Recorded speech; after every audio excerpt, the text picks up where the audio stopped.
Alrighty, so let's go down the list. Already filled in for you here, pre-industrial. Well, one of the things I would like to stress about pre-industrial societies is they're very, very rare still. Now you find pockets of them in certain areas. If you remember with India, we looked at the fact that they had, in some areas of the country, particularly the southern part of the country, they had high industry, high tech, but in much of the northern parts of the country, they're still a primarily agricultural society. Within these particular areas, when you do have a true pre-industrial society, it is a primarily agricultural society. And what that means is that the majority of the people, they do agriculture for a living. And many of them own their own farms. Mr. Jerk, put your phone away, please. And so, consequently, you have a lot of incentive, for example, to have a lot of children, particularly male children, as the belief is, I should say, and that they provide more workers for the farm, more people working on the farm means the potential for increased income. Now, you really have to understand, and sometimes it's better to like think back 100 years or something to realize that in a society that's truly like this, a lot of times they do not have monetary systems. They have more of a barter system, and therefore, if you've got 100 acres available to you and you've got enough labor to farm that and produce more crops and stuff, you can take the excess that you produce and trade it for other things. Maybe a better plow, maybe another horse, or maybe a new dress for Ma every year. So whatever that translates into, that makes it so that if you have more children, it's basically like having more employees, and therefore you can prosper. And this is to the point, and of course the majority of the history of human civilization, that's the way these societies have been. And it's to the point where culturally it's oftentimes a sign of wealth or status to have a big family. We don't see that so much anymore, particularly in technological societies, but this is the case in these particular ones. And they tend to, even though they tend to have a lot of children, their growth rate tends to be fairly slow. The reason for that is that they have both high infant mortality rates and low life expectancy. Okay, so part of the high fertility rate, which is the average number of children a woman will have during her lifetime, part of it is to try to make sure you have a lot of workers for the farm, but then part of it, very sadly, is the fact that many of those children are going to die. So high infant mortality rates are an issue and part of the whole population structure. Consequently, what you find in these particular structures as far as what we call age structure, which is what percentage of the population is in either reproductive years, or post-reproductive years, you find that you have a relatively even distribution of younger people from 0 to 15. That's our first cohort, and then from 16 to 45, what would be considered your reproductive years, there's about an equal number there. Because not that many survive to adulthood, and those that survive to adulthood, you get about an equal proportion of those there. Very low resource usage and environmental impact, primarily because they are eating what they grow. And so you're going to extract as much as you can out of every acre there. And then also, of course, they don't have modern technology and machinery that overworks the land. They're not using fossil fuels in that case. They don't have modern fertilizers and pesticides, which we'll see have a big impact on the environment.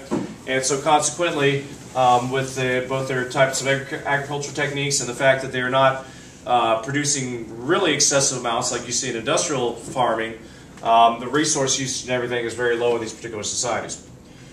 Now, fertility rate and replacement fertility. These are two very important concepts here, okay? So just pay attention. You also need to make sure you understand that fertility rate and birth rate are not the same thing. Birth rate is overall what we call oftentimes crude birth rate for the society as a whole. How many children were born per 10,000 people per year is the most typical parameters that they use to express that. So that could be you could have one family that had 20 children, and one family and two more families didn't have any children in that case. Whereas fertility rate, as I mentioned, was the average number of children a woman has during her lifetime in that society, and that has there's a lot of things that go into those decisions being made as far as how many children a family will have in those societies. And then there's replacement fertility. So y'all pay close attention. This is can be a kind of confusing concept. But let's look at it under ideal conditions where each family's children grow up to have the same number of children as their mother had. If that was the case, what would be the number of children each couple would have to replace themselves? 2, yeah. So a couple is 2, right? So mom and dad, they need to have on average 2 children, and we can assume that they will balance out to 50-50 male and female throughout the society. And if they do that, and those children go on to have 2 children, and so on, the population growth rate will be equal to what? It'll be a 0, right? It'll be 0 population growth. It'll remain the same, won't dip, won't go up. Now keep in mind, if you have a population that's shrinking, it still has a growth rate, it's just negative. Okay? So anyway, that will stay the same. So that's a good barometer of whether or not population is going to grow or not, or shrink, or stay the same, is how does their fertility rate compare to the replacement fertility rate. Now this is the part where it gets a little bit confusing, okay? Because the replacement fertility assumes, like I said, if it's 2.0, it assumes, like I said, that each child grows up and has 2 children of their own. However, we know from this, the high infant mortality rate, that is not the case in these societies, and it's oftentimes not the case in a transitional society. So what we see in those is that we see high fertility rates in the pre-industrial society, but we also see high necessary replacement fertility rates because a lot of those children will not grow up and have children of their own. They won't grow up at all. So they'll succumb to childhood illnesses and things. So consequently, the fertility rate is high, but the replacement fertility rate is also high, and that's why we end up having a 0 to slow population growth. Okay? Empowerment for women is low. And what I mean by this is that the women have a role in society. I mean, you can make the opposite argument in that also to say that men are going to, be relegated into a role of being the main one to work the farm and things like that. But since women are, of course, the ones that are having the children, we see this as low level of empowerment for those women because a lot of times societally, and let's face it, they don't have a lot of power as far as the decisions they're able to make in a lot of these societies as to how many children they want to have. Okay, so that's the primary thing, both how many children they want to have and what level of education they want to attain and what their role is going to be in the family as to whether or not they're going to be just mainly a mother and homemaker, or are they going to work outside the home? So that's a big factor there, as you can imagine, in how all this works out with fertility rates and things. Okay, any questions about pre-industrial dynamics, the way it is and everything? Okay. So then you can move into industrial. We see we're moving into a transitional period towards the industrial phase. In this particular one, it typically happens where a company, or perhaps even within the society or country itself, they have a push towards building factories and getting some industry, which ultimately tend to be more profitable. Or sometimes a company, many times, will go into these countries and see a cheap labor supply, and they'll offer really what seems like a fortune to the residents there, but was really robbery in some cases by buying out the land of the people that are working there and saying we're going to build a factory, we'll buy the land from you, and you can come work in the factory. We're going to pay you a certain amount each month. That's going to be equal to how much you need to feed your family, and look, everything will be great. You don't have to work 12 hours in the field and things like that. What they don't realize then is they're exchanging that for oftentimes 12 hours plus in a factory. But it's oftentimes a deal that they go for. Or sometimes the governments have a role in it, and they're pushing it because businesses pay taxes. And so a lot of times it's encouraged by that, pay taxes, and of course individuals paying taxes when they have an income. If you have a barter society, or you have just people living off what they grow off the land, it's not as easy to extract taxes from them. So in a transitional society, one of the first things that happens is they get introduced to antibiotics and better food supply, and better sanitation. All these tend to make the death rate drop very quickly. However, you tend to have the birth rate stay the same a lot of times in these societies, because the birth rate, as I mentioned, is actually a cultural type of thing, as a status thing. And you may remember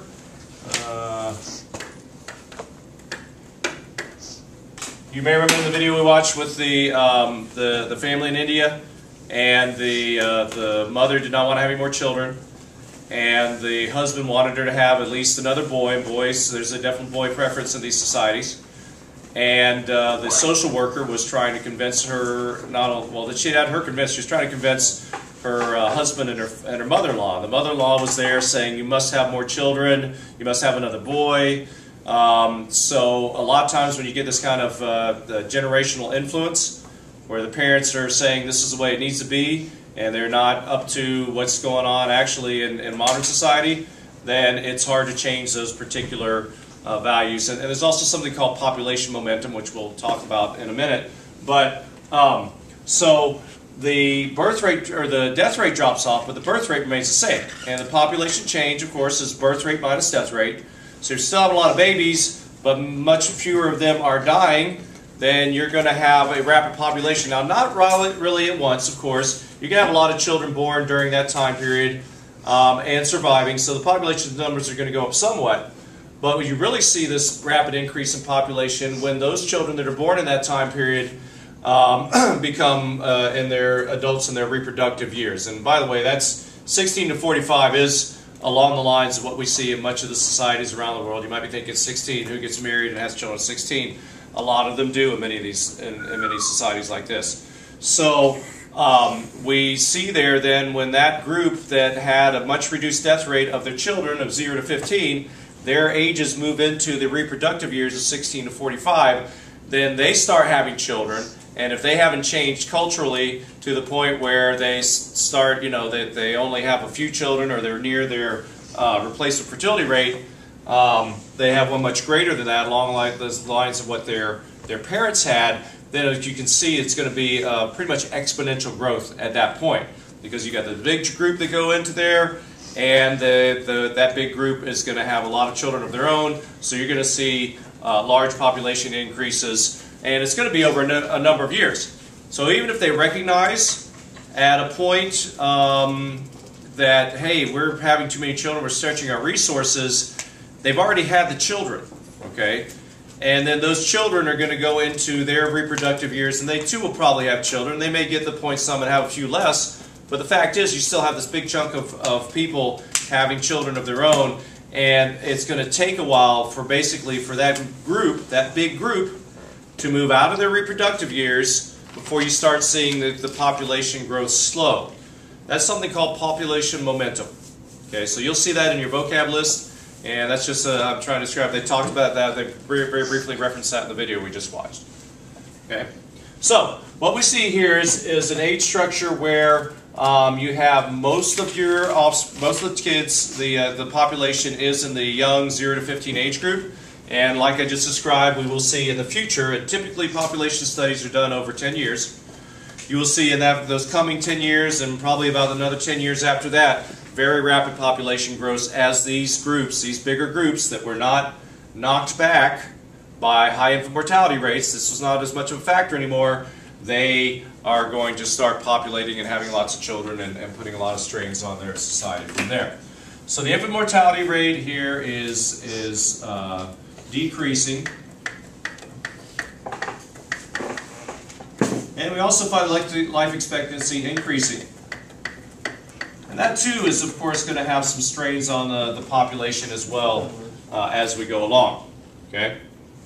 Resource use is also increasing. Standard of living takes a little while to catch up. So a lot of times these folks are not, their standard of living is not much better than it was when they were on the farm, depending upon how you rate standard of living. But there are so many of them. The population grows so much that overall, as a group, the resource usage climbs considerably. Okay. So as I just described, the fertility rate stays up, and also the replacement fertility is the one that really drops in this particular situation. Because the decreased infant mortality rate, it doesn't take as many children to replace their parents. And so it starts to fall and decrease in those areas, and therefore overall you have rapid population growth rate in there. Empowerment for women is starting to increase. But like I said, culturally, Because a lot of times there's a couple of generations where they still encourage large families. And sadly also, a lot of them are having big families so they can send their kids to work off in the factories too, add more income to the household. So be grateful where you live, because many of you could be working 12 hours a day sewing shoes together and stuff. Alright, so then we tend to move into the industrial society. Now the transitional phase is a long one. As a matter of fact, as we'll see on a chart, a lot of times it's split into two phases. Because one of the things you see as people move through the reproductive years is that at the beginning of it, at the beginning of the transitional phase, when you got a big chunk in the young reproductive years, 16 to 30, they have more children than they will have 30 to 45. So the last half of the transitional typically is when you got that big population group moving into the 30 to 45, still having children but at a much lower rate. So it's starting to slow down somewhat. So you start to your population growth rate starts to slow down, and then also you have people in general that are going to start having less children. That is directly tied to the empowerment of women. And it's not just because a woman can say, "Hey, I don't have any more kids," in these societies, but it's also because families figure out that it's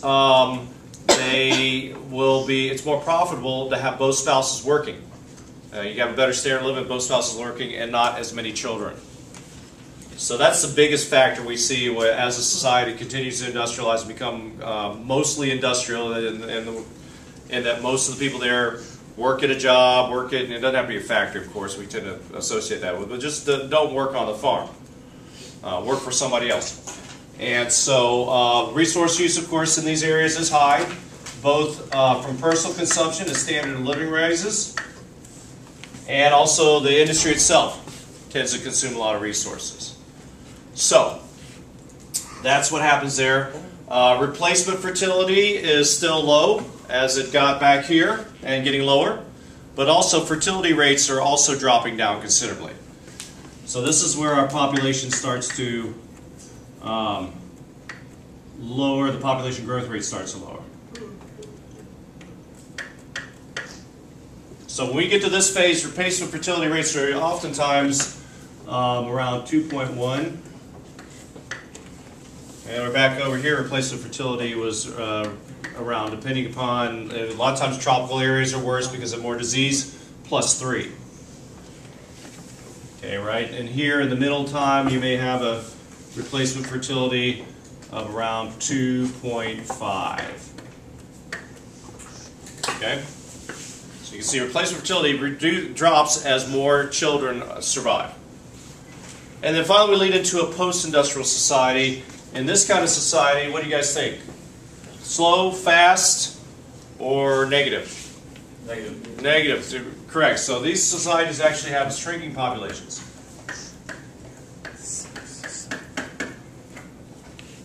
They tend to have both an industrial and a technological society, which is a good thing because technology, environmentally speaking, technology is oftentimes used to reduce the amount of industrial kind of processes that take place, and technology is oftentimes used to clean up the problems that are associated with industry in general. People in these societies also become more environmentally conscious. We're seeing that in particular with China. China, as you may know, has gone from being completely communist to, in the past, what, 30, 40 years, having a more capitalist economy at least.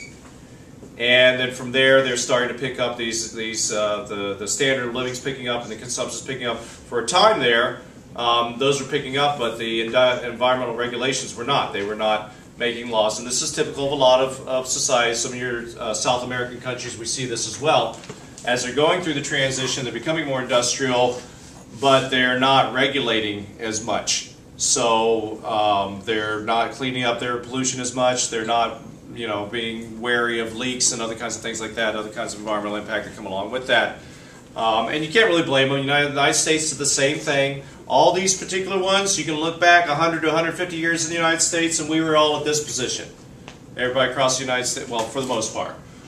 Then we moved through this as a nation. We did. And there's still some pockets of rural and transitional areas as well in the United States too. But this all has happened with us as well. It's just been, we're further along in the process, as well as the rest, Europe and Japan and those areas as well. The age structure in these tends to be post-reproductive. Now, granted, we have slowed down and maybe made the population negative, which can help things out in reducing resource usage. However, you get to the point where, economically speaking, you have a large number of people that are past the workforce.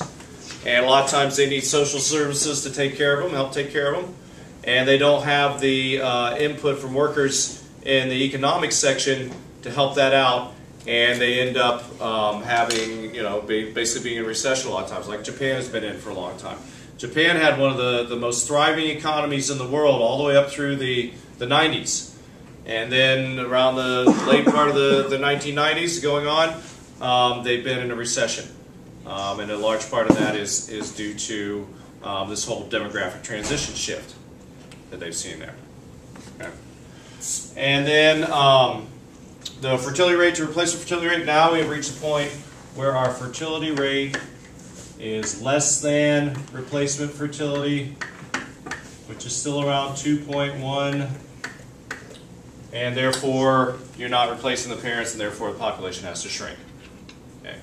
They have the highest level of empowerment of women. Women are educated, they're in the workforce. For the most part, although yes, in general, wages are still lagging behind, particularly in the United States. In a lot of areas, the wages are about the same. That means it's going to be better income-wise for the family to have both spouses working and have the wife working. It makes more sense money-wise than having her stay home and take care of the children. Questions? Anybody? What is the IM, or the infant mortality rate? Oh, sorry. You should be able to figure that out, right?